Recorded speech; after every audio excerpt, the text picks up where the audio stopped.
讲到今年呢是这二战将战的80周年，中共打算9月初3要伫咧北京天安门头前举行阅兵典礼。咱哋委会就讲呢，这中共把纪念活动摕来乱斗，目的就是要强化这一中原则，消灭掉中华民国。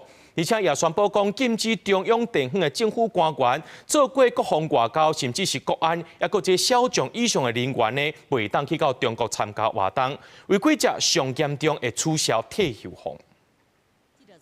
今年是二战将战80周年，中国伫9月初3要伫北京天安门头前来举行阅兵典礼，进前第一摆彩排，出动中国军队、陆海空部队差不多22000人。咱这边嘛宣布讲禁止中央地方政府的人员，佮有捌做国防外交、国安，也是少将以上的人员去中国参加相关活动，违反者会罚钱、停止，也是取消因的退休俸，含甲分种种交转来。中共的这样的93阅兵典礼呢，就会违反了93条。那我想我们就。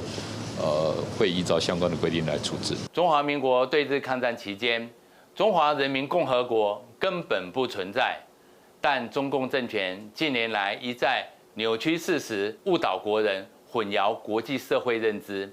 陆委会指出讲，中国顽强事实，继续主导对日抗战的纪念活动，目的是要强化一中原则，消灭中华民国。台湾民众拢袂认同，但退休将领的看法有诶无同。你不要拿着宪法反宪法，那我反对。言不正言不顺啊，违背历史事实啊。那事实上，中国只是拿来作为对台湾的一种统战的一种。手段而已。这摆陆委会命令禁止的做法，嘛，搁一摆引起朝野的论战。我要请行政院先了解一下，这是不是有抵触宪法相关的规定？就是人民有行动的自由，先了解是否合宪啊？还有这个事情啊，是否要送到立法院？大家一起来商议。在台湾就是有明确的法规，不应该去。助纣为虐，甚至于是跟着宣扬中共的国威。总统赖清德是伫社群平台发文指出讲，二战是历史灾难，因为少数独裁者的霸权野心，互将在国家拢捲入无情的战火。若是威权主义搁一摆集结扩张，一定要会记得二战的教训，团结一致，互侵略无法度成功，互自由民主长存。